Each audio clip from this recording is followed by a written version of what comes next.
For you, I don't know. For me, I feel like it just clicked. So how did you come up with that whole thing? I want to be like a novelty act. I don't want to be the guy chain wrestling while doing all this like Harlem like Globetrotters type stuff. Like, I guess I'll just be a wrestler. And so now here I am all these years later. I'm not the first person to do a basketball gimmick. So I was like, what can I do that's different? And then all the fans started clapping before I came out. And so I was like, okay, like we have something here. I think one thing that I didn't really expect to click was like the ankle breaking thing that I do at Above the Rim. That was a cool experience because like they had a whole pay-per-view kind of like based around me. Like it's just crazy to think about that. I said I was going to do that, and now I'm here. So, welcome one and welcome all. Hosted by none other than Coach C, Chris Sanders. You're tuning into the Character to Canvas podcast.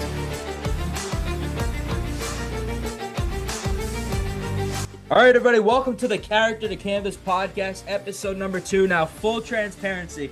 I didn't expect this to turn into something big. Full transparency, if you don't know, I'm a freshman in college, and for my performing arts class, we had to do a final project.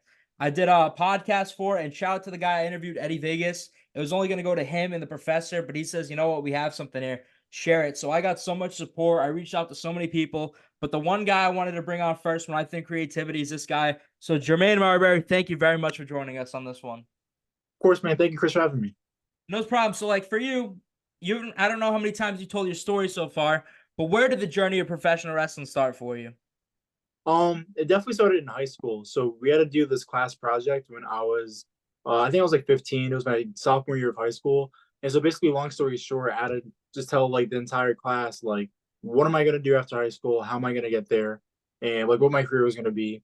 And I didn't really know what I wanted to do. So I was like, I guess I'll just be a wrestler. And so now here I am all these years later.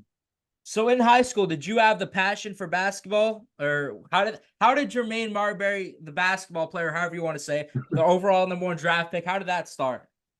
Um, I think wrestling definitely came first, but like I've always been like a diehard like Knicks fan. So, And then you train at PAPW, right? yep, that's correct. So how did you find that school and found like that was the perfect fit for you? Um, so I actually started out because I was living in Dallas at the time. I started out at the school called Metroplex Wrestling, and so I was training there for about 6 months. I ended up moving up here to Connecticut to be closer to my family. And so I ended up just Googling schools, and then I saw PAPW. I saw that it was ran by Paul Roma and Mario Mancini, who have a very long resume. So I called them up one day, and they're like, "Yeah, come down." And I was like, "All right." So here I am. So how long have you been training now? How long's it been? So I started my initial training in about July or August of 2020, and I made my debut in front of a crowd in August of 22. Wow. And then one thing I know from you when you send me commentary notes, you number your matches. So how many matches are you up to now? 76. I just had my Wow. 76th match this past Saturday. It was me and Ichiban versus Ray Jazz and Steven Stetson. How'd that go? Pretty all right. I mean, Nice. we didn't win, but hey, what can you do?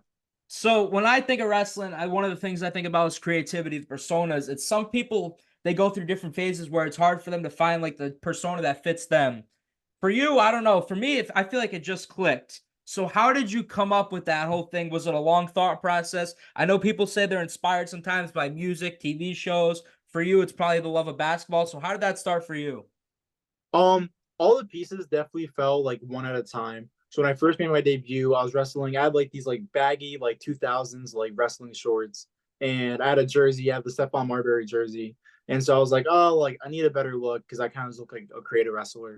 And so it got to the point where eventually I was like, okay, I need new gear. So I didn't want to get anything like too expensive, so I ended up getting like these custom basketball shorts, my half white and my half blue ones. And then after that, I was like, well, I look like a basketball player. I ended up finding the theme song.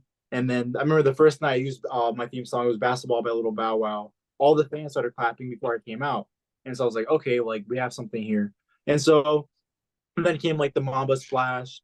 And then at some point, I knew I was missing something because the fans liked me, but like they're kind of like on the fence like at the same time. So I was like, I'm missing something. And I know I'm not the first person to do a basketball gimmick. So I was like, what can I do that's different? And then here came Benny. So how did you come up with that idea? Because I don't really think, I mean, we have Bobby Orlando with Bobby Jr., but wrestlers don't really have their own mascot. So Yeah. how did that like vision come about? Well, it actually started off probably I want to say May or June. I think June. It was June of 2023. I was wrestling at the show, and the promoter was just so angry with me because I didn't come out with the basketball. And the whole like reason behind it is because like I don't want to be like a novelty act. I don't want to be the guy chain wrestling while doing all this like Harlem like Globetrotters type stuff. So I was like, oh man, like whatever. So I was talking to my boy about it, and I was like, you know what? I'm just gonna put someone in a basketball costume and walk out with them and call it a day. And he thought it was the funniest thing ever. And so I looked online for basketball mascots, and I found one that I could afford. So I was like, hey, let's try it out. And then there. And then one of the things you mentioned, your theme song, you said the fans started connecting with that. Was it a hard process to think of that song? Did you have a few other options, or how did you ultimately decide on that one? Well, originally I was listening to a song called "Hustle" by Cassidy. It's like this old song from like 2004, 2005, and like it wasn't really like resonating with fans. So I remember one day I was on the way to the gym before a PPW show, and I was listening to just like a 2000s like just like hip hop like playlist that Spotify had put out, and so I heard the song, and like the second it hit, I was like, oh, hold on, we might have something. So I sent it out to like all my friends to get their feedback, and they all loved it. So I tried it out, and the first night people just rocked with this song. So that kind of answers my question. But the next thing, one of the things we learned about in performing arts classes, improv and how big that is. And when you think about professional wrestling, that's a pretty big factor at times. Sometimes maybe the guy you wrestle gets hurt, or sometimes something doesn't stick. Have you ever had a situation where maybe like you wanted to do something or the fans didn't connect, or you didn't expect something to become what it was? Um, that's a good question, Chris. Okay, now you got me thinking. I think I think one thing that I didn't really expect to click was like the ankle breaking thing that I do. It's like because like on paper, like it's so silly. Like I stand in front of the dude, and you know what I'm saying, like I juke them out, right? But the reaction I get every time, it always hits the same. So And one thing that like really stands out to you about you to me is like when I ask for commentary notes, like you have like the Mamba Splash, you have the Euro Step Neck Breaker. What is it? The one palm slam, the one. How do you call it? the How did the one handed slam or like the palm slam. Yeah. how did you come up? Do you put a lot of work into it? What was like the thought process? Because a lot of these times when I ask people for notes, like they just say like the basic moves. So like those kind of little things stand out. So for you, like how did it put it all together work out? Well, I play a lot of like WB2K with my friends, so like I'll go through like the creative moveset on there, and I'll just find moves that I can like change into like basketball like themed like names. You know what I mean? So like for example, one move that I haven't busted out yet is the Shining Wizard, and I want to call it the Shining Washington Wizards, like the team in Washington D.C. You know, like stupid stuff like that. I think is just funny to me. So like I'll just name my moves after that. And then one of the things I've noticed is you have different colored jerseys when you come out in uniforms. Do they Yeah. any of them like have meanings? Or are they teams you like, or how do you pick what colors you want to do? So I think I have four different colorways. I have probably like 7 or 8 sets of gear, but I have four different teams I represent. Uh, the first one being the New York Knicks. Obviously, big Knicks fan. I have more Knicks colors than anything else in my closet. So that's the whole. If you ever see me wearing Knicks gear, it's because I'm a Knickerbocker at heart. So, um, and then other than that, like I have a pair of like Orlando Magic gear from like an old school pair. Um, that one I just love the colorway. I thought it looked cool. We have some Celtic stuff for when I go like really up north, like to like Maine or like northern Massachusetts. I might bust it out depending on what my opponent's wearing. And then I do have one Indiana Pacers theme gear that I bought for my match against Brad Hollister because we had a Mouse at the Palace match, but it didn't come in time. So And then do you have like any inspiration when it comes to wrestling or even basketball? And who do you like? I know like it's unique being a basketball player, but like shaping any of your moves after or anything like that, or your uh, style in a sort of a way. in the basketball sense, I mean, I'm a big fan of like Jamal Crawford, Allen Iverson, LeBron, uh Derrick Rose, Jalen Brunson, he's on fire right now. And then like from a wrestling aspect, I don't know if there's any like specific wrestler at the moment that really inspires me, like or anyone I really model my wrestling after. But like I always really enjoyed watching like Rey Mysterio or Ray Phoenix or like a RVD, all the guys that do like the flippy cool stuff that like I never do. But And then I'm a commentator, so I'm really out there during the show, so I don't get to see it. Do you have a specific way you prepare for a match, or like any pre-match rituals or songs you listen to lock in, or what's the oh process like you before the match? oh, you see it. I walk out, I throw powder in the air, I clap along to my music, and I high five fans. That's how I get ready for my match. And then, like, obviously, this is all about creativity. Do you have any moments or matches so far that you take a lot of pride in, or something that you did in wrestling, whether it was like something small or like a move or like a connection you have with the audience that you like to take a lot of pride in? Um, it's always my entrances at Wrestling Open because like you ever seen like my clips of Wrestling Open, like it's such like an intimate space because there's no guardrails, like the fans are right there, like on top of the ring. And so one of my favorite entrances I ever had at Wrestling Open came back in like mid to late December. I was in an 8-man tag. It was me, Gabriel Sky, I think the Shook Crew versus Brad Baylor, Ricky Smokes, Joe Cassio, and Ray Jazz. And it was such like a packed room. And I come out, and I always love when fans have so much energy. And I remember like we started like mosh pits, and for whatever reason there was like a Santa Claus in the crowd, and like I mean that'd probably be it right there. And then I believe it's number 3 you have on your jerseys, right? Yep. What's the significance behind number 3? Well, in wrestling you have to get a 3 count to win, right? Genius.